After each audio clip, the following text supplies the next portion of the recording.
sebagai seorang istri yang setia, Masya Allah. Beliau adalah seorang pedagang yang kaya raya, orang yang harta kekayaannya berlimpah ruah. Beliau memilih untuk tetap setia berada di sisi suaminya dalam kondisi apapun.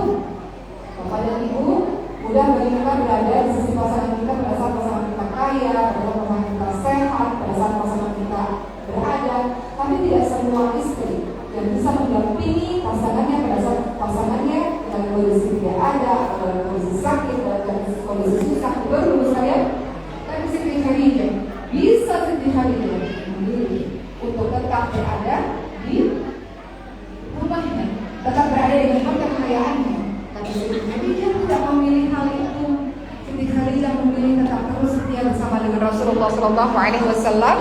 Dan akhirnya Siti Khadijah memilih untuk juga diasingkan bersama dengan kaum muslimin yang lainnya, yang menyebabkan Siti Khadijah akhirnya jatuh sakit dan meninggal dunia.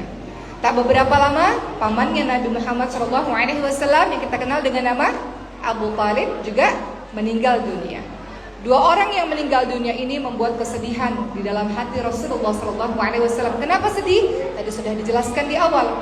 Karena Rasulullah SAW mendapatkan semangat dakwah itu dari istrinya, mendapatkan perlindungan dakwah di luar rumah itu dari pamannya Abu Talib. Ketika dua orang yang paling penting dalam perjuangan dakwah ini meninggal dunia, Rasulullah merasa sepi, kesepian. Ditambah beberapa sahabat sudah berhijrah juga ke Habasyah untuk menyelamatkan iman mereka. Rasulullah merasa sangat sepi pada saat itu, kesepian, sedih luar biasa. Makanya dalam sejarah Islam dikenali dengan nama tahun kesedihan. Teman-teman yang dirahmati oleh Allah Subhanahu wa taala, terkadang bagi sebagian besar orang, kehilangan pasangan adalah sesuatu yang sangat menyakitkan untuk mereka. Betul, Bu? Seperti separuh jiwa pergi ya. Begitulah yang dirasakan Rasulullah SAW. Siti Khadijah terlalu berkesan di hati Rasulullah. Siti Khadijah itu orang yang beriman kepada Rasul saat orang lain tidak ada yang beriman kepada Rasul. Siti Khadijah menyerahkan harta untuk perjuangan dakwah dikala orang lain tidak menyerahkan hartanya pada saat itu untuk perjuangan dakwah Rasulullah. Dan dari rahim Siti Khadijah, Rasulullah mendapatkan anak-anak dikala kemudian setelah itu Rasulullah menikah, istri-istri lain tidak memberikan anak. Siti Khadijah begitu berkesan di hati Rasulullah SAW sehingga ketika beliau meninggal dunia, Rasul begitu merasa terpukul. Maka Rasulullah mulai berpikir dengan kesepian, kesedihan yang luar biasa atas perginya orang-orang yang dicintai, para sahabat-sahabat yang sudah sebagian berhijrah ke Habasyah. Maka Rasulullah berpikir, ketika berdakwah di kota Mekah susah, orang-orang tidak terima. Maka Rasul berdakwah ke negeri Taif. Ke negeri Taif, teman-teman sekalian, yang gak terlalu jauh juga dari kota Mekah. Rasulullah berdakwah di sana 10 hari 10 malam. Tapi dakwah itu pun lagi-lagi tidak diterima. Rasulullah dilempari kotoran hewan, dilempari batu, dikatakan orang gila, dikatakan penyihir, tidak diterima dakwah Rasulullah di negeri Taif, teman-teman semua. Maka Rasulullah semakin bersedih. Rasulullah mengangkat tangannya dan berdoa, ya Allah, saya ini mau Engkau serahkan kepada siapa ya Allah? Dakwah di sini ditolak ya Allah, dakwah di sana ditolak ya Allah. Kemudian malaikat mengatakan, wahai Rasulullah, angkat saja lagi tanganmu dan doakan saja agar orang-orang penduduk Taif ini dihancurkan oleh malaikat-malaikat penjaga gunung. Dihancurkan mereka karena mereka bertindak tidak baik kepadamu. Rasulullah SAW mengajarkan pada kita untuk menjadi pribadi yang pemaaf. Rasulullah tidak mengatakan, ya Allah, azab saja ya Allah orang-orang Taif. Tidak. Rasulullah mengatakan orang-orang Taif, orang-orang yang tidak tahu, orang-orang yang tidak paham. Dan Rasulullah berdoa agar kelak ada anak keturunan orang-orang Taif yang akhirnya menyembah Allah Subhanahu wa taala. Jadi lagi-lagi di sini kita bisa dapat pembelajaran bahwa Islam mengajarkan kita untuk menjadi pribadi yang mudah dalam memaafkan kesalahan orang lain. Sebagaimana ciri-ciri orang bertakwa adalah mudah memaafkan kesalahan orang lain. Sebagaimana ada pintu surga khusus, pintu surga itu macam-macam. Ada pintu surga untuk orang-orang yang berpuasa, untuk orang-orang yang sholat, termasuk ada pintu surga untuk orang-orang yang mampu mudah memaafkan kesalahan orang lain. Jadi Rasulullah mengajarkan demikian. Berikutnya Allah Subhanahu wa taala menghadiahkan sebuah hiburan untuk Rasulullah SAW karena kesedihannya yang bertubi-tubi. Tadi kesedihannya apa? kesedihannya istrinya meninggal dunia, kesedihannya pamannya meninggal dunia, dakwah di negeri Taif tidak diterima, Allah pun kemudian memberikan hadiah kepada Nabi Muhammad SAW. Apa itu hadiahnya teman-teman sekalian? Isra Mi'raj. Isra Mi'raj itu adalah hadiah, adalah hiburan dari Allah Subhanahu wa taala untuk Nabi Muhammad SAW yang sudah mengalami banyak sekali kedukaan demi kedukaan dalam perjuangan dakwah agar Islam itu sampai kepada kita. Maka kita akan lihat apa yang terjadi dalam peristiwa Isra Mi'raj. Peristiwa Isra, berangkatnya Nabi Muhammad perjalanan malam dari kota Mekah menuju kepada Masjidil Aqsa di Palestina tercantum dalam surah Al-Isra ayat pertama, ayat ke-1. Teman-teman yang punya Quran atau punya handphone boleh dibuka, boleh lihat di situ bahwa diceritakan peristiwa Isra ada dalam surah Al-Isra ayat ke-1. Apa kata Allah? A'udzu billahi minasyaitonir rajim. Subhanalladzi asra bi'abdihi lailan minal masjidil haram ilal masjidil aqsa alladzi barakna hawlahu linuriyahu min ayatina. Innahu huwas sami'ul basir. Dalam surah Al-Isra ayat pertama, Allah Subhanahu wa taala sedang menceritakan peristiwa Isra. Apa itu? Allah Subhanahu wa taala berfirman yang artinya, Maha suci Allah yang telah memperjalankan hambanya pada suatu malam dari Masjidil Haram ke Masjidil Aqsa yang telah Allah berkahi sekelilingnya agar Allah perlihatkan kepadanya sebagian tanda-tanda kebesaran Allah. Sesungguhnya Allah Maha mendengar, Allah Maha mengetahui. Allah Maha mendengar, Allah Maha mengetahui. Innahu huwas sami'ul basir. Allah Maha mendengar, Allah tahu rintihan Rasulullah SAW, doanya Rasulullah SAW. Allah lihat bagaimana perjuangan dakwahnya Rasulullah SAW dalam memperjuangkan dakwah Islam ini. Maka Allah memberangkatkan, Allah memperjalankan. Kalau Rasul yang berjalan sendiri mustahil. Mustahil dari Masjidil Haram ke Masjidil Aqsa, mustahil kalau Rasulullah berjalan sendiri. Maka di sini kalimatnya Allah memperjalankan, Allah yang memperjalankan. Kalau Allah yang memperjalankan berarti tidak ada yang mustahil. Kemarin guru saya juga cerita, analoginya begini. Ada anak kecil 5 tahun, dia jalan sendiri ke atas gunung, mustahil? Mustahil. Tapi kalau ayahnya memperjalankannya atau ayahnya menggendongnya untuk sampai ke puncak gunung, masuk akal? Masuk akal. Dan itu bisa terjadi. Begitu pula dalam surah Al-Isra ayat 1. Maha suci Allah yang Allah memperjalankan Nabi Muhammad SAW pada suatu malam dari Masjidil Haram ke Masjidil Aqsa. Jadi surah Al-Isra ayat pertama. Ya, mohon izin adik-adik semua boleh agak tenang. Ya, Allah Subhanahu wa taala membicarakan peristiwa Al-Isra, peristiwa Isra dalam surah Al-Isra ayat 1. Baik. Ya, boleh adik-adik saya enggak? Dengerin dulu ya. Ya, berikutnya. Kalau Mi'raj tadi kita sudah tahu. Mi'raj artinya dari Masjidil Aqsa naik ke Sidratul Muntaha. Kapan terjadi peristiwa Isra Mi'raj? Sebagian mengatakan peristiwa Isra Mi'raj terjadi pada bulan Rajab. Sebagian. Makanya banyak orang-orang yang akhirnya sering sekali mengadakan pengajian-pengajian Isra Mi'raj rata-rata di bulan Rajab. Sebetulnya bisa di bulan kapan saja, tapi karena beberapa mengatakan terjadi kejadian ini di bulan Rajab, maka banyak ceramah-ceramah Isra Mi'raj biasanya di bulan Rajab. Baik. Sekarang kita akan menuju kepada kisah Isra Mi'raj. Apa yang terjadi sesungguhnya dalam peristiwa Isra Mi'raj? Pada suatu malam teman-teman sekalian, Rasulullah SAW sedang tertidur, terjaga. Tiba-tiba atap rumahnya Rasulullah SAW itu terbelah. Kemudian turunlah malaikat Jibril masuk dan kemudian membelah dada Rasulullah SAW. Pembelahan dada Rasulullah ini sudah berkali-kali teman-teman sekalian. Salah satunya ketika masih kecil, ketika bersama dengan ibu susunya Halimatus Sa'diyah. Kemudian beberapa diantaranya ada lagi yang lain. Dan berikutnya pembelahan dada Rasulullah oleh malaikat ini juga terjadi pada peristiwa Isra Mi'raj. Jadi sebelum Rasul berangkat itu dibelah dadanya oleh malaikat Jibril alaihissalam.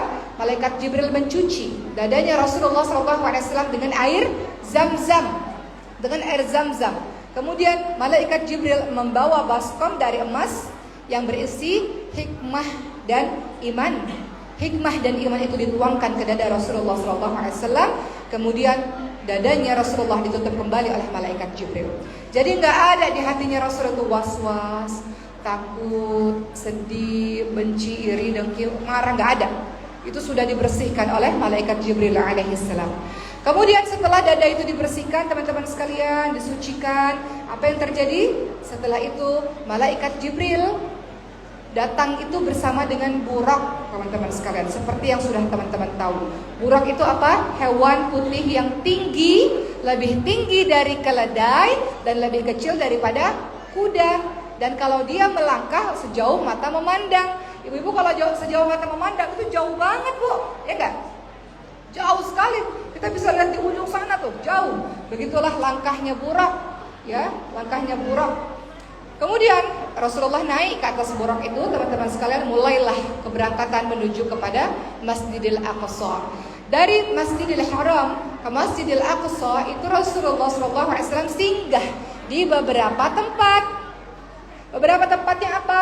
Pertama adalah di Madinah. Rasulullah tahu bahwa ini menjadi tempat hijrah berikutnya. Kemudian ke Bukit Tursina. Di Bukit Tursina juga adalah sebuah bukit yang luar biasa karena pernah terjadi peristiwa Nabi Musa dengan Allah Subhanahu wa taala di situ. Kemudian singgah ke Bethlehem, tempat lahirnya Nabi Isa alaihissalam, dan kemudian barulah ke Masjidil Aqsa. Di Masjidil Aqsa nampak para nabi-nabi sedang menunggu untuk diimami salat. Ternyata para nabi-nabi yang jumlahnya ratusan ini, wallahu a'lam, ada yang mengatakan jumlahnya ratusan ini, pada akhirnya menunggu Rasulullah SAW untuk menjadi imam salat. Akhirnya ketika Rasul sampai ke Masjidil Aqsa, buraknya ini ada tali ditambatkan di satu tempat. Nanti kalau teman-teman kesempatan untuk bisa pergi ke Baitul Maqdis Palestina, ada itu tempat untuk menambatkan burak. Datang ke situ. Tembok itu kemarin saya datang beberapa tahun yang lalu, itu bersebelahan dengan tembok ratapannya orang-orang Yahudi. Jadi sebelah sananya tembok ratapan Yahudi, sebelah sisi sininya tempat tambatan burak. Jadi Rasul meletakkan buraknya dulu ditambatkan, kemudian Rasul menjadi imam bagi para nabi-nabi pada saat itu. Kemudian teman-teman sekalian, setelah selesai sholat 2 rakaat mengimami para nabi-nabi, Rasulullah keluar dari Masjidil Aqsa atau dari tempat sholatnya. Kemudian malaikat Jibril datang lagi menghadap kepada Rasulullah SAW, dan malaikat Jibril memberikan 2 pilihan. Ya Rasulullah, ini ada khamar dan ini ada susu. Mana yang kau pilih? Maka Rasulullah SAW memilih susu. Apa kata malaikat Jibril? Engkau telah memilih kesucian. Engkau telah memilih fitrah. Sesuai dengan agama ini adalah kesucian, agama ini adalah fitrah. Baru kemudian naiklah Rasulullah SAW ke langit. Seperti yang kita tahu kisahnya, burak pada saat itu bersama burak malaikat Jibril dan Rasulullah SAW naik ke langit. Dari Masjidil Aqsa naik ke langit pertama, bertemu dengan Nabi siapa langit pertama, teman-teman sekalian? Nabi Adam alaihissalam. Langit pertama Nabi Adam alaihissalam.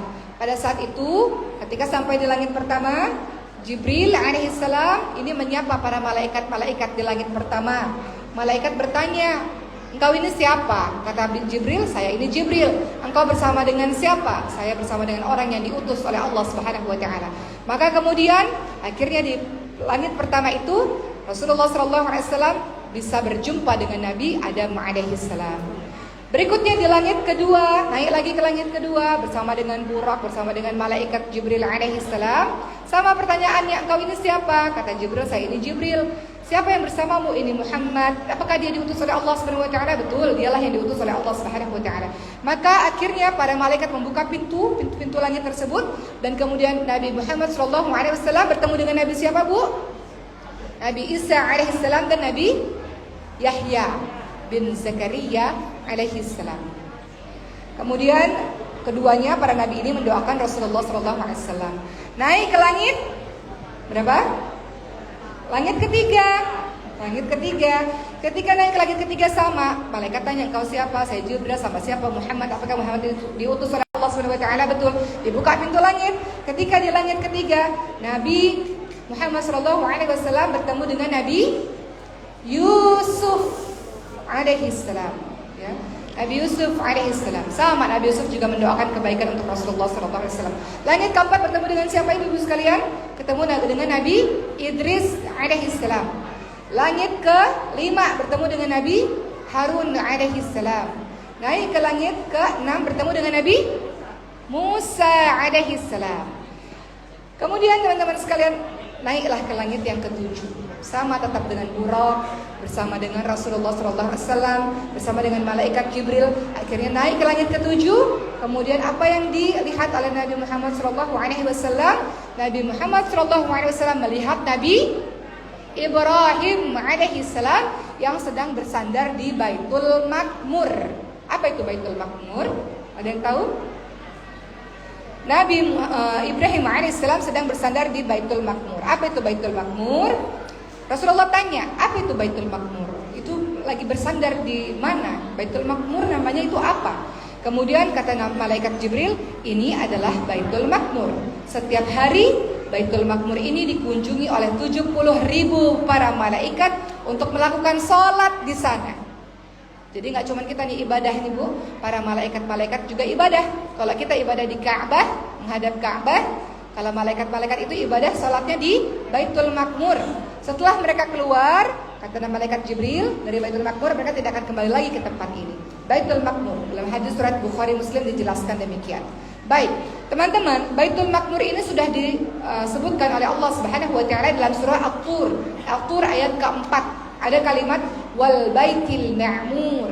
Ada kalimat demi Baitul Makmur. Jadi teman-teman sekalian, Allah itu kalau sudah bersumpah atau berjanji dengan nama satu tempat atau nama sebuah keadaan, sebuah masa, itu pasti masa atau tempat itu adalah mulia. Betul nggak? Ya, kalau Allah sudah berjanji dengan nama sesuatu, kan nama tempat, kan nama keadaan, kan nama waktu, kan pasti itu sesuatu yang sangat mulia. Jadi seperti yang kita tahu, ternyata Baitul Ma'mur juga sesuatu yang mulia, sesuatu yang agung. Kemudian kita bedah lagi Baitul Ma'mur. Nabi Ibrahim alaihissalam bersandar di Baitul Ma'mur. Baitul Ma'mur itu sebetulnya apa sih?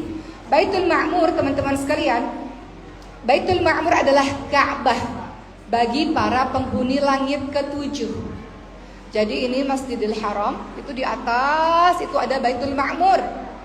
Masjidil Ka'bah ya, Ka'bah tawafnya manusia kan. Di atasnya itu, persis di atasnya itu di langit itu ada namanya Baitul Ma'mur, tempat ibadahnya para malaikat-malaikat, teman-teman sekalian. Ya. Jadi Nabi bersabda di depan para sahabat-sahabat ya suatu ketika, kata Nabi, tahukah kalian apa itu Baitul Ma'mur? Maka para sahabat mengatakan hanya Allah dan Rasulnya yang tahu. Lalu Rasulullah jelaskan, Baitul Ma'mur adalah bangunan masjid di langit. Tepat di bawah Baitul Ma'mur ada Ka'bah. Andai masjid ini jatuh, andai Baitul Ma'mur ini jatuh, dia akan jatuh di atas Ka'bah. Jadi Baitul Ma'mur ini semuanya sekarang sudah tahu, dia adalah Ka'bah. Dia adalah tempat ibadahnya para penghuni langit ketujuh, para malaikat-malaikat. Kemudian setelah dari Baitul Ma'mur, setelah dari langit ketujuh, ya, tempat Nabi Ibrahim alaihissalam yang sedang bersandar di Baitul Ma'mur, Rasulullah kemana lagi teman-teman sekalian? Naik lagi kemana? Kemana? Ke Sidratul Muntaha. Ditemani nggak sama malaikat Jibril? Enggak. Malaikat Jibril udah nggak bisa lagi naik ke situ, nggak bisa. Hanya Rasulullah SAW yang bisa naik ke Sidratul Muntaha. Apa itu Sidratul Muntaha teman-teman sekalian? Tempat apa itu? Di mana di tempat itulah Rasulullah SAW mendapatkan perintah sholat awalnya 50 kali menjadi 5 kali. Tempat apa itu teman-teman sekalian? Ya.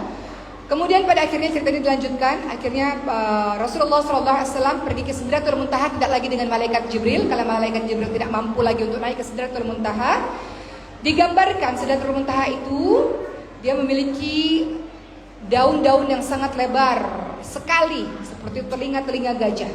Buah-buahnya juga besar-besar seperti tempayan yang besar. Kata Rasulullah, tatkala perintah Allah memenuhi Sidratul Muntaha, maka Sidratul Muntaha berubah dan tidak ada seorang pun dari makhluk Allah bisa menjelaskan sifat-sifat Sidratul Muntaha karena begitu indah. Mengenai Sidratul Muntaha teman-teman sekalian, Allah jelaskan dalam surah An-Najm ayat ke-12 sampai ayat ke-18. Allah jelaskan itu, apa itu Sidratul Muntaha. Kita lihat, apa kata Allah? A'udzu billahi minasyaitonir rajim.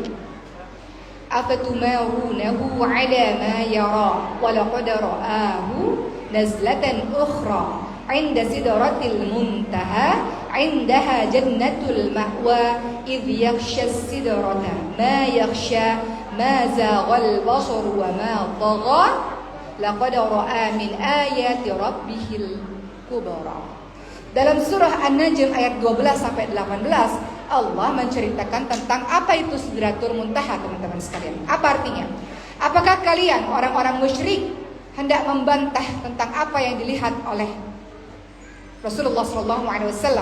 Artinya Rasulullah melihat malaikat Jibril dalam perjalanan itu ya, dan waktu pertama kali mendapatkan wahyu malaikat Jibril dengan wujud manusia, tapi beberapa kemudian dengan wujud aslinya. Jadi Allah bertanya, apakah kaum musyrik hendak membantah tentang apa yang dilihat Rasul, tentang malaikat Jibril maksudnya? Sesungguhnya Muhammad telah melihat Jibril dalam bentuk yang asli dengan 600 sayapnya pada waktu yang lain. Di dekatnya ada syurga sebagai tempat tinggal. Jadi di Sidratul Muntaha itu ada syurga sebagai tempat tinggal. Nabi Muhammad melihat Jibril ya, ketika Sidratul Muntaha diliputi oleh sesuatu yang meliputinya. Ya, penglihatan Muhammad tidak berpaling daripada apa yang dilihatnya.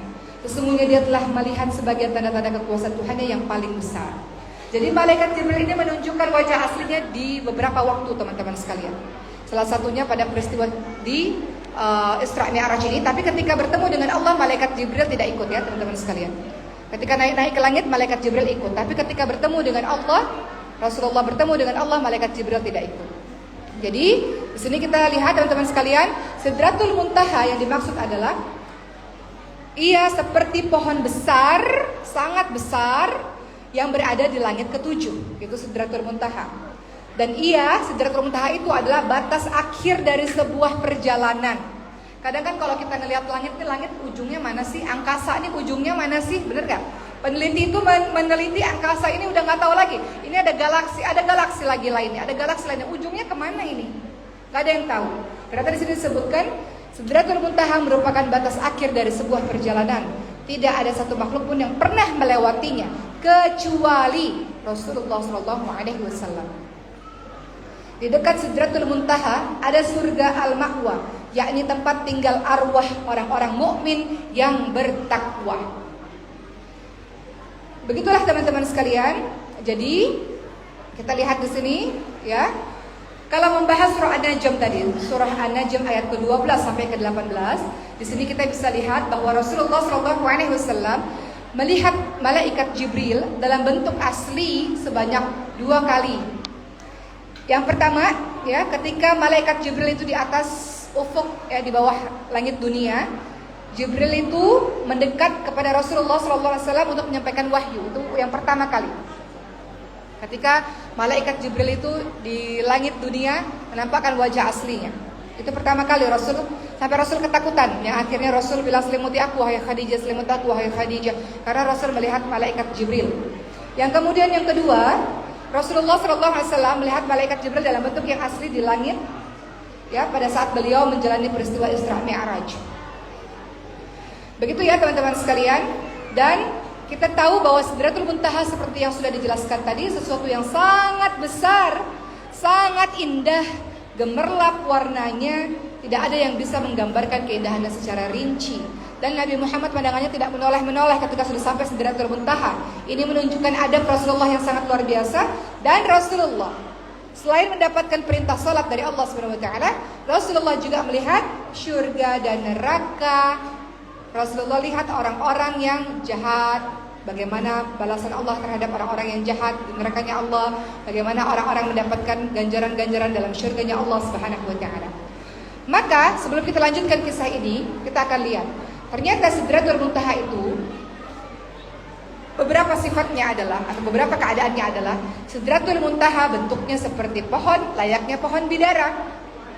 Pohon ini atau Sidratul Muntaha ini berada di atas langit ketujuh. Pohon ini sangat besar teman-teman sekalian, hingga ketika penunggang kuda hendak melintasi bayang-bayangnya, penunggang kuda itu membutuhkan waktu 100 tahun baru bisa sampai ke ujung.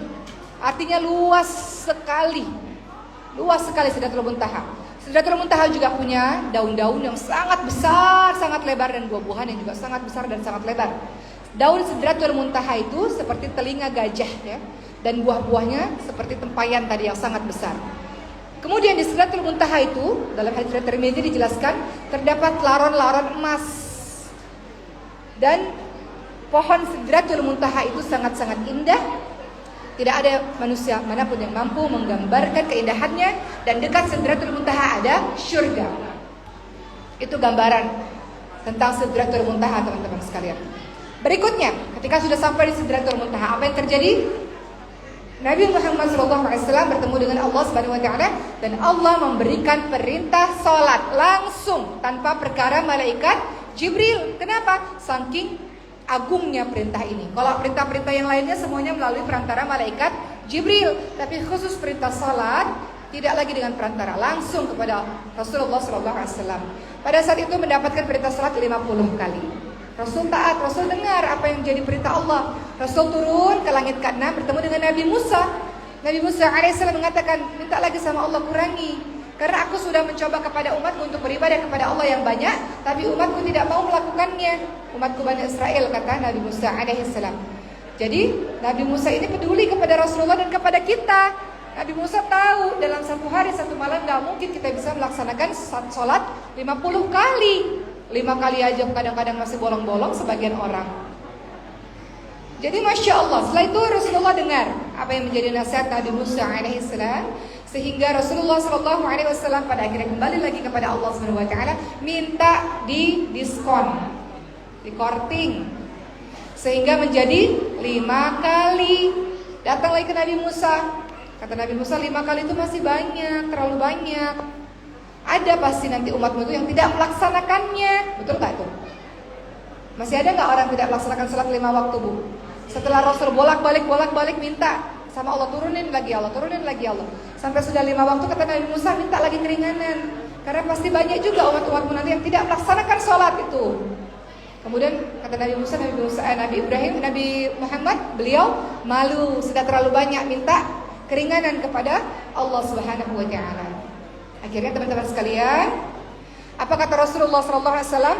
Aku terus bolak-balik menghadap Rabbku, ya, sehingga Rabbku itu berkata, wahai Muhammad, sesungguhnya kewajiban salat 5 kali dalam sehari semalam, setiap salat mendapatkan 10 kali lipat. Maka 5 kali salat sama dengan 50 kali lipat, atau 50 kali salat. Barang siapa berniat melakukan satu kebaikan, lalu dia tidak melaksanakannya, maka dicatat niat itu sebagai satu kebaikan.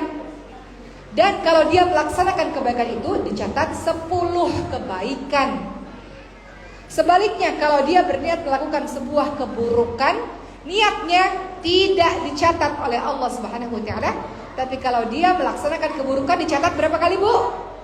1 kali. Baik gak Allah tuh? Masya Allah. Kalau kita punya niat baik, dicatat 1, baru niat 1 kebaikan. Kalau kita amalkan niat baik itu, dicatat menjadi 10 kebaikan. Tapi beda kalau kita buat dosa. Niat nih, pengen gibahin orang, niat, baru niat, gak dicatat. Baru niat gak dicatat. Pengen ngerampok pengen nyolong gak dicatat. Tapi kalau melakukan kejahatan itu dinilai hanya 1, saking Allah Ar-Rahman Ar-Rahim. Allah Maha Pengasih, Allah Maha Penyayang. Berikutnya, ya, Rasulullah SAW pun berkata, aku turun menghadap Nabi Musa alaihissalam. Kemudian tidak berani lagi Nabi Muhammad SAW untuk menghadapkan kepada Allah untuk dikurangi. Sudah cukup, ya. Aku telah berulang kali, kata Nabi Muhammad, meminta kepada Rabbku, dan aku merasa malu kepada Rabbku. Begitulah teman-teman sekalian. Berikutnya, akhirnya Rasul pulang kembali dari Sidratul Muntaha, pulang kembali menuju ke kota Mekah. Dalam perjalanan pulang itu, Rasulullah banyak sekali melihat peristiwa-peristiwa di tengah perjalanan, teman-teman sekalian. Dalam pergi dari Masjidil Haram ke Masjidil Aqsa, Rasulullah melihat banyak peristiwa. Dari langit ke Masjidil Aqsa kemudian pulang ke Mekah juga Rasulullah banyak sekali melihat berbagai macam peristiwa-peristiwa. Buat apa? Apa hikmahnya? supaya Rasul bisa cerita kepada orang-orang kafir Quraisy tentang apa yang dilihatnya, sehingga orang-orang kafir Quraisy tidak menyangka atau tidak merasa Rasulullah berbohong. Betul nggak Bu? Rasulullah bisa aja dari Masjidil Haram naik ke langit, tapi nanti kalau orang-orang kafir Quraisy minta bukti, nggak bisa. Karena apa yang Rasulullah lihat di setiap langit, para manusia lainnya tidak mungkin bisa lihat. Maka Rasul harus menjalani perjalanan menuju ke Masjidil Aqsa. Supaya apa? Supaya banyak melihat peristiwa di bumi, sehingga bisa diceritakan kepada orang-orang kafir Quraisy. Jadi setelah Rasulullah kembali ke kota Mekah lagi, teman-teman sekalian, keesokan harinya Rasulullah itu memberitahukan kepada orang-orang Mekah tentang apa yang dilihat oleh Rasulullah SAW, termasuk para orang-orang kafir Quraisy mengumpulkan banyak orang karena mereka tahu pasti Muhammad ini berbohong. Mana ada orang dari Mekah ke Masjidil Aqsa dalam satu malam, itu mustahil. Orang-orang zaman dulu itu berbulan-bulan, mustahil. Kemudian mereka hendak bertanya apa kepada Nabi Muhammad? Pertama, mereka bertanya tentang Baitul Maqdis. Kedua, mereka tanya tentang di sepanjang perjalanan yang kau lihat itu apa? Kami punya kafilah-kafilah dagang. Coba ceritakan tentang kafilah dagang yang kau temui dalam setiap perjalanan, kalau engkau memang benar-benar melakukan Isra Mi'raj. Maka inilah orang-orang kafir Quraisy bertanya pertanyaan yang mereka yakin Rasulullah tidak bisa jawab. Apa kata mereka? Wahai Rasulullah, wahai Muhammad, kalau engkau betul-betul ke Masjidil Aqsa di Palestina, yang mana kami memerlukan waktu berbulan-bulan untuk ke Palestina, ceritakan kepada kami berapa jumlah pintu di Masjidil Aqsa. Kira-kira bisa jawab gak Nabi Muhammad? Ibu kan sering datang ke masjid ini. Kalau saya tanya, Bu, jendela ada berapa Bu? Ibu bisa jawab gak? Gak bisa kan? Gak bisa. Walaupun ibu bolak-balik ke sini, ibu gak ngitung tuh 1, 2, 3, 4. Ibu gak ngitung, ya gak? Begitulah orang-orang kafir Quraisy sengaja menjebak dengan pertanyaan-pertanyaan seperti itu. Berapa jumlah jendelanya? Berapa jumlah pintunya kalau kau benar-benar ke Masjidil Aqsa? Rasulullah ke Masjidil Aqsa, tapi Rasul gak ngitung itu pintunya, ibu-ibu sekalian. Apa yang dilakukan oleh Rasulullah SAW? Bisa jawab nggak Rasulullah, Bu? Apa yang terjadi? Deskripsikan secara detail tentang jendela, tentang pintu, bagaimana jumlahnya dan sebagainya. Kemudian yang terjadi adalah Allah bantu teman-teman sekalian. Kaum kafir Quraisy itu hendak mempermalukan Rasul karena mereka yakin Rasul nggak mungkin bisa jawab. Tapi apa yang terjadi? Allah mendatangkan malaikat Jibril dengan membawa gambaran Baitul Maqdis di sayapnya malaikat Jibril. Jadi sembari mereka bertanya, kafir Quraisy, Rasulullah nonton itu tuh, nonton di sayapnya malaikat Jibril. Oh, ada segini, bisa jawab semuanya akhirnya. Ya, sampai mereka terkejut. Bagaimana mungkin si Muhammad ini, ya, Muhammad ini karena mereka tidak beriman ya. Jadi kita mengatakan mereka memanggilnya Muhammad. Kalau kita Nabi Muhammad SAW, ya. Bagaimana mungkin orang ini bisa mengetahui tentang apa yang terjadi di Baitul Maqdis secara detail? Mereka kaget. Kemudian mereka tanya, kalau engkau benar pergi peristiwa Isra, wahai Muhammad, ceritakan pada kami, kau melintasi apa saja, kau lihat apa saja. Karena sebentar lagi kafilah dagang itu akan sampai nih. Kami bisa tanya sama mereka. Kemudian kata Nabi Muhammad, aku melintasi sebuah rombongan dan mereka kehilangan unta mereka. Aku melintasi sebuah rombongan dan unta mereka begini, unta mereka begitu, keadaan mereka begini. Rasulullah jelaskan detail.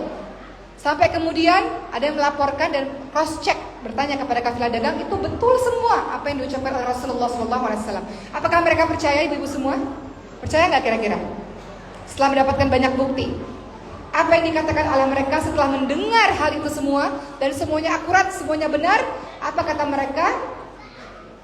Mereka pun mengatakan, salah satunya namanya Walid bin Mughirah, si Muhammad ini adalah seorang penyihir, tukang sihir. Udah dikasih bukti-bukti secara akurat, masih juga nggak percaya. Itulah orang-orang yang tidak beriman kepada Allah Subhanahu wa taala. Sudah ada depan mata kebenaran, tapi tidak juga percaya. Bahkan dikatakan Rasulullah adalah seorang penyihir. Itu yang terjadi. Makanya kalau Abu Bakar As-Siddiq dikatakan As-Siddiq karena percaya dengan semua cerita Rasulullah SAW. Intinya teman-teman sekalian, apa hikmah dari kisah perjalanan Rasulullah SAW?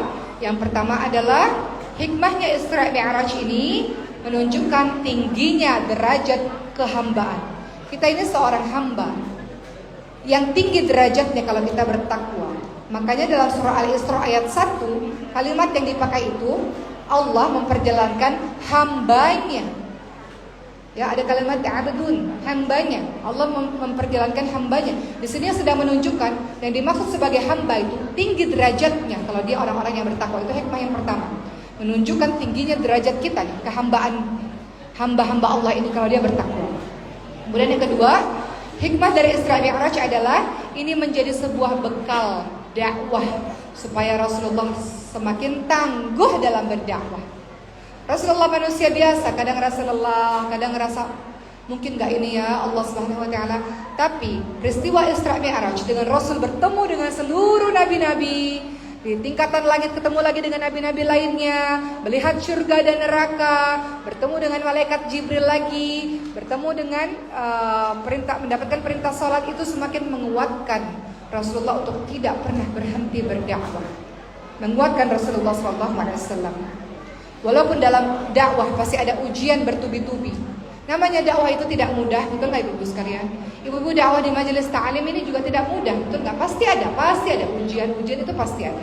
Jadi dalam peristiwa Isra Mi'raj Allah hendak memberitahukan kepada Nabi Muhammad SAW bahwa dakwah teruslah.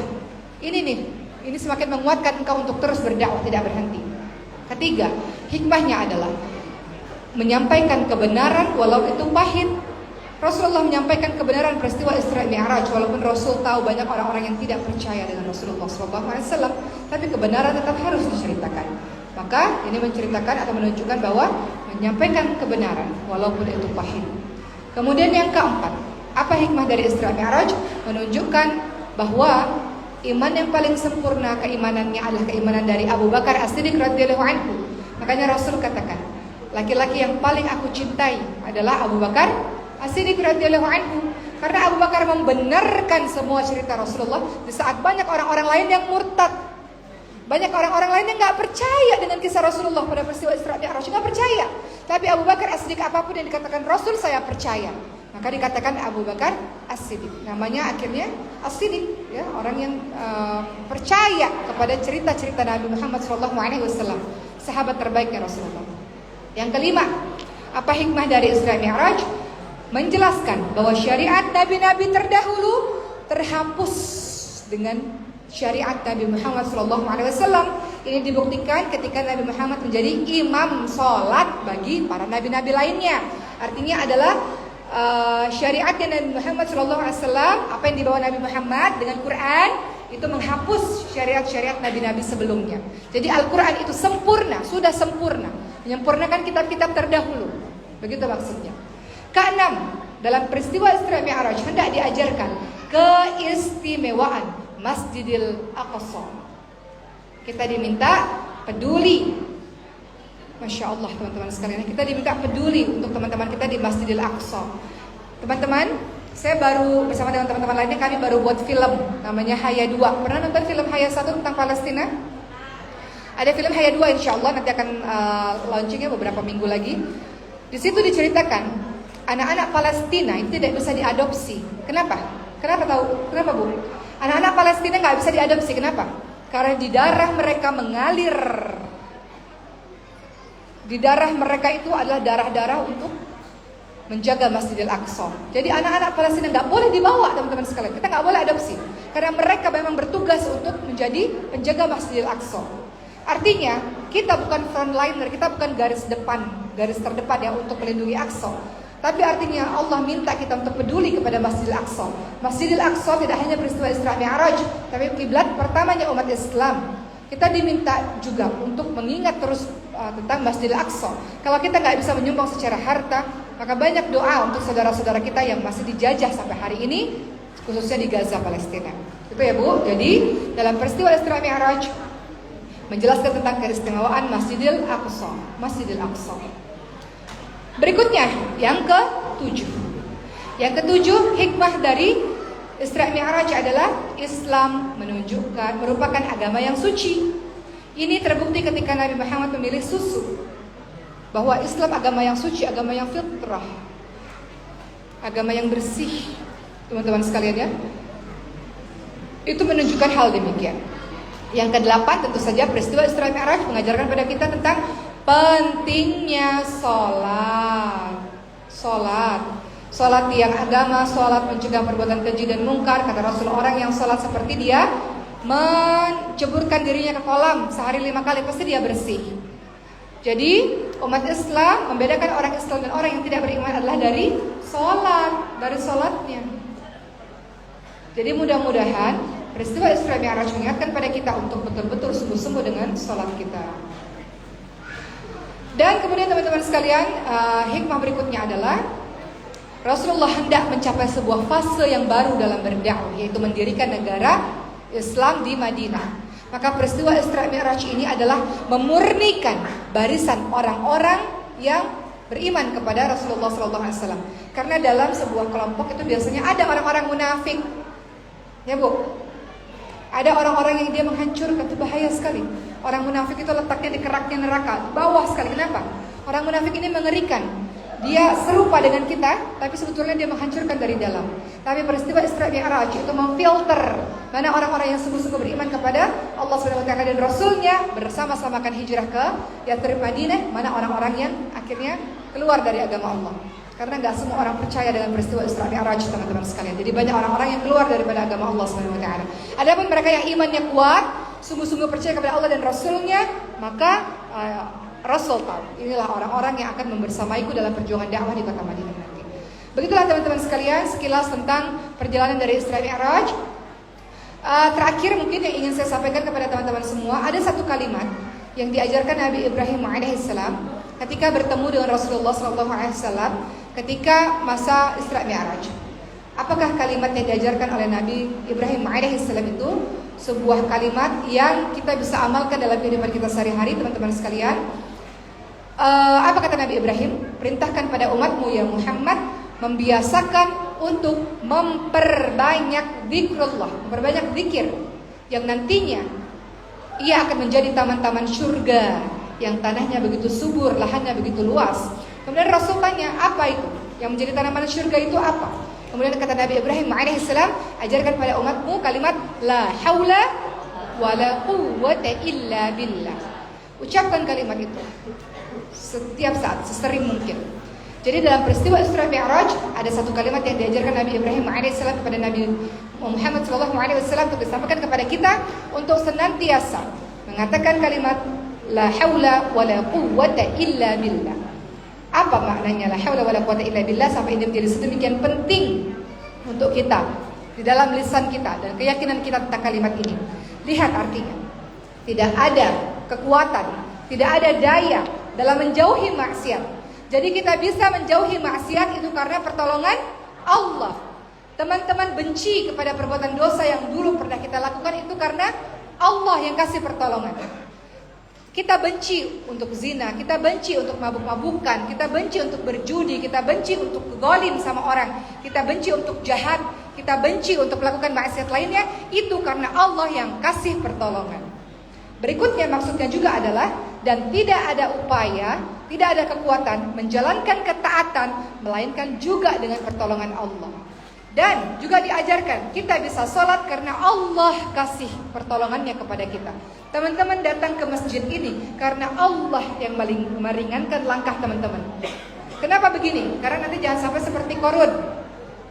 Korun itu kaya raya, tadinya miskin. Korun kaya raya. Kemudian dia katakan, saya ini kaya karena diri saya sendiri. Yang buat kita kaya siapa Bu? Allah. Bisa nggak Allah sekejap mata buat kita miskin? Bisa banget. Yang buat kita pintar siapa? Allah. Bisa nggak tiba-tiba Allah kasih kita kecelakaan, tiba-tiba geger otak atau sama sekali nggak bisa ingat apapun, lupa, amnesia? Bisa? Bisa. Yang membuat kita populer atau dikenali oleh orang siapa? Allah. Bisa nggak tiba-tiba Allah kasih sesuatu sehingga kita dibenci oleh makhluk lainnya? Bisa. Jadi semuanya adalah karena Allah Subhanahu wa taala. La haula wala quwwata illa billah. Ini tidak hanya sekedar perkara tentang tauhid, kokohnya kita, akidah kita, tapi juga tahu bahwa enggak ada kekuatan. Kita ini bukan siapa-siapa tanpa pertolongan daripada Allah Subhanahu wa taala. Teman-teman bisa mengedipkan mata, itu pertolongan dari Allah. Jangan lupa teman-teman sekalian. Teman-teman bisa menghirup nafas. Mungkin ini terdengar klise, tapi betul. Kita akan rasakan nikmat nafas ini kalau kita udah mulai susah bernafas. pakai tabung oksigen baru ngerasa. Teman-teman bisa tidur, itu kebaikan dari Allah. Teman-teman akan merasakan nikmatnya tidur ketika teman-teman sudah mulai susah tidur. Saya punya seorang ibu, ya, seorang teman yang sudah lanjut usia. Beliau nggak bisa tidur, minum obat tidur nggak tidur. Maka kita bisa tidur itu juga adalah kebaikan daripada Allah Subhanahu Wa Taala. Semuanya teman-teman sekalian, apapun yang kita lakukan di muka bumi ini, semuanya nggak ada kekuatan, nggak ada daya upaya kecuali atas pertolongan Allah Subhanahu Wa Taala. Jadi di akhir ceramah saya ini teman-teman sekalian, kembali lagi pada peristiwa Isra Mi'raj. Yang paling utama dari Isra Mi'raj adalah salat. Kemudian kita iringi dengan ibadah-ibadah lainnya, dan ingat, kita bisa salat, kita bisa ibadah-ibadah lainnya itu karena semuanya pertolongan dari Allah Subhanahu Wa Taala.